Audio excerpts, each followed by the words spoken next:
I'm actually quite torn right now. Packing up camp right now. It's 20 minutes to 9. I've just been taking my time this morning. I had a couple coffees and I'm contemplating what to do. I'm supposed to camp on Upper Crane Lake tonight. It's supposed to kind of clear up today. Become, you know, partly cloudy with spots of sun. And that'd be great, you know. Make it to camp early, hang out for the day, do some fishing, which I haven't had the chance to do yet. But then I checked the forecast for tomorrow. So through the night, starting at about 4 a.m., it's supposed to rain and rain and rain until about 8 a.m., at which point it's supposed to start thunderstorming up until about noon, 1 o'clock. You know, tomorrow I have to pack up and leave and drive home.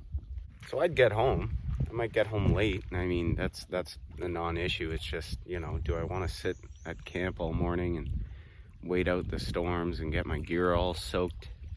So I think I'm gonna pack up, start my day, get to Upper Crane Lake, check out the campsite, maybe check the weather again once I'm at the campsite, and just take it from there. That's the plan. Yeah, we'll see where that takes us.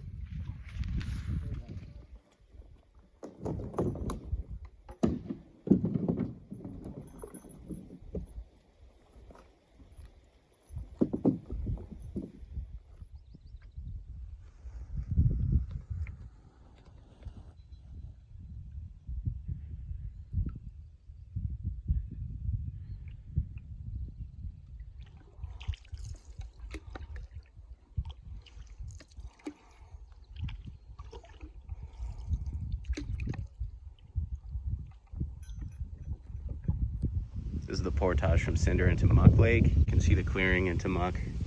So it's not a long one. Gonna have to finagle through this. I think this is pickerelweed. And yeah, just kind of land in that mud right there. That's my plan. So I'm going back on what I said about the landing through that pickerelweed. First off, there was a nice little frog hanging out there, so I didn't want to bother him. Secondly, this makes for a decent little driveway. And I was able to step on that rock without getting a soaker. Stepping up here, getting the hatch out, so not gonna be too bad here. Well, here's Muck Lake. Pretty nice. Doesn't look like the water levels will be a problem. So that's good. Although buggy, it's very enchanting. Look at that. Look at those shelf mushrooms. Wonder how old those are.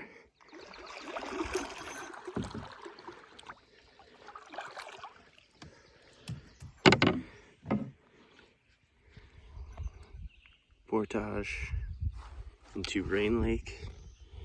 There's a last look at Muck Lake. A little tricky getting through there.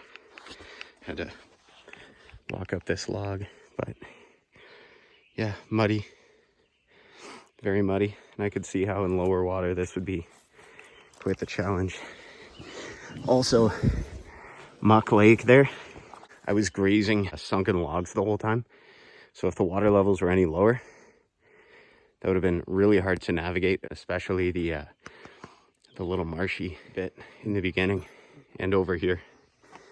Going through these lakes, I would, I don't know, I wouldn't want to do it in low water, that's all. So coming from Muck into Poker Lake, this portage trail is relatively flat most of the way, with a little downhill rocky section at the bottom, so just have to watch your step. Not too bad though. So that landing was so narrow that I'm actually having to back out of it, which is interesting. There's a lake behind me, and just backing out of the driveway. Hey, Hatch. Here's the east arm of Poker Lake. We were camped on the west arm the first night through that narrows. I'm not seeing a portage sign, but there's a little clearing in the trees over there, which is most likely the portage into Upper Crane. I'm just floating here for a second. The breeze is keeping the bugs away, and that last portage was very muddy and very buggy. And there's still Still a mosquito just suckling away at me. 2 of them. Oh God. Well, oh yeah, look at all these kids. I've got hitchhikers. Jeez. Okay, I'll get these idiots off me and continue on. There, I was right about the clearing in the trees, and the sign is clearly visible. You just have to get closer to it. Not a bad little landing. Throwing the bug net on for this portage, because the last one was just ridiculous. The mosquitoes, ravenous, and flies, and all the good stuff. But hey, look, my face is getting better. Less swollen. Last thing I want is for that to happen again, so hopefully that's over with. All right, let's get this portage underway. All right, so here we are on Upper Crane. The campsite's over there. It looks like a great campsite, but I'm making really good time today. To spend the whole day on that site, risking loons are out. Storms tomorrow. I'm changing my mind. Again, I've been doing a lot of that. I'm just gonna enjoy the rest of my paddle, take my time. There's one more, I think 300 meter portage, so while I'm all packed and just, you know, rip roaring to go, I'm just gonna do the last portage, paddle back to the access point, take my time while doing so, and I'm gonna hit the road today. It's a bittersweet moment, but you know what? Gonna enjoy the drive home, get to spend tonight with my fiance, and I'll have a full day off tomorrow in that case to just to get my affairs in order before heading back to work. So I think that'll be my best bet. So night 3, Poker Lakes is not gonna happen due to inclement weather, but that's all right. But a beautiful loop. Yeah, I highly recommend it. The narrows between Upper and Lower Crane Lakes, shallow but navigable.